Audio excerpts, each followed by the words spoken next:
Hey everybody, today we are going to be talking about one of our favorite genres and most popular genres of lenses here at Northwest Camera. We like to call that quote unquote modern vintage. Modern lenses that have vintage looks, and that's pretty straightforward, but there are more of these coming out and some have been out for a while but are often overlooked. And what we're gonna do is we're just gonna talk a little bit about each lens first and then kind of just chat about what modern vintage is. So with that, first we're gonna jump into these little DoLens APO micro primes. Now these things are pretty new and they are Vista Vision T24, have a really great look. It's a 4-lens set, 31, 43, 58, 85, and they're tiny. These things are so cool. Great amount of character, cool flares, great performance, surprising for a lens this big.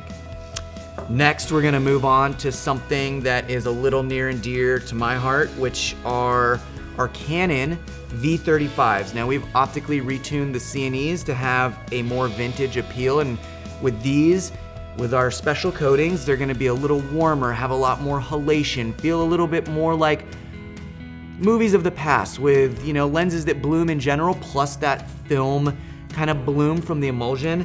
So these things are very special and really fun to shoot with. Next, we've got one of our favorites, the new DZO Vespid Retros.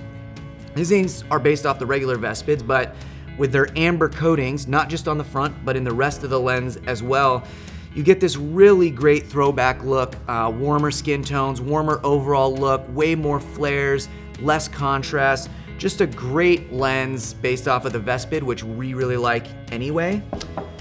Coming up, another crown jewel here that we've just taken delivery of are the new Cooke full frame Panchro classics. Now, obviously everybody knows the old speed Panchros and what they look like.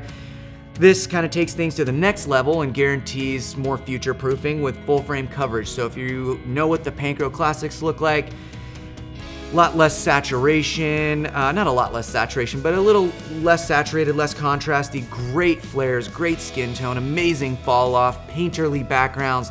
These things are just beautiful, but now with their close focus ability on full frame, that textural background becomes even more painterly, and these things are going to be very, very popular on digital formats coming up. Next, a lens that I really love here. These are the limited edition Tokina Vista 1s. Now this whole set of 7 primes covers complete Vista Vision and they're all T1.5 and they look great.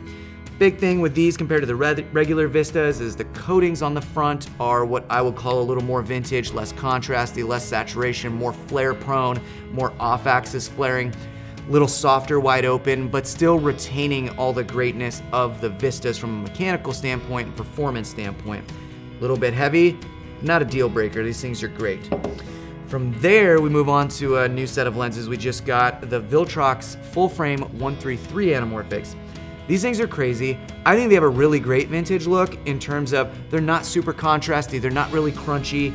Got a really great fall off, especially being full frame with the focus capability. And the 133 squeeze and how they've built these looks really, really fantastic. And you know, there's not a lot of 1.3 lenses on the market, but if you're used to what the Hawks look like, I feel like these are a really good representation of the vintage look that the Hawks bring with them as well, but also full frame coverage here as well.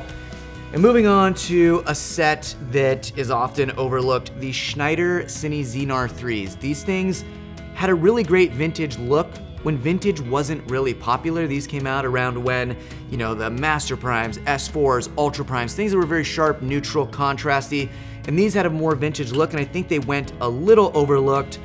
But now that that look is in, people really need to give these a great look again. Even though they're Super 35, with the renaissance of the new Alexa 35, these will cover there great. You know, also if you wanted to shoot Super 35 on something like a Raptor and get more frame rate capability, or a Komodo C70, C300 Mark III, it's a lot of formats still that this covers, and they look really, really great.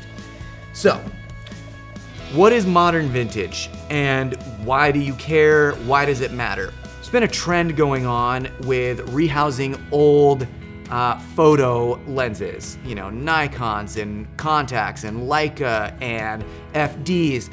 These lenses were always made for photos, so continuity never mattered. Cinema lenses were always developed, color matched and things like that. So when you're shooting in a scene and you're going across multiple focal lengths, that matters. Also, all these old lenses, their coatings mostly were made with older coatings that are degrading over time, and because of that, things are starting to yellow, and because of that, you lose less consistency as well, and they're always going to be changing. Not to mention lack of available parts for service, access to multiple sets. What we really like about modern vintage is these lenses are all still mostly in production. They're easy to service, they're color matched. If you go city to city, it's easy to get multiple sets. And because of that, it makes my job easier as a DP, knowing that I'm gonna have less issues in post, or if something goes down, finding one as a replacement is going to be much easier. And in general, these do a really great job at looking vintage without a lot of the issues that vintage lenses have, such as chromatic aberration, breathing. So it's kind of the best of both worlds, modern performance with vintage looks. And that's why these lenses here are starting to become very, very popular in today's trends of cinematography. So if you haven't jumped on this bandwagon yet, I'd urge you to go check out some of these lenses, especially if you haven't heard of them before. Try some camera tests, see what you like, see what you don't like, but a lot of great benefits of going modern vintage versus just a straight vintage rehouse lens.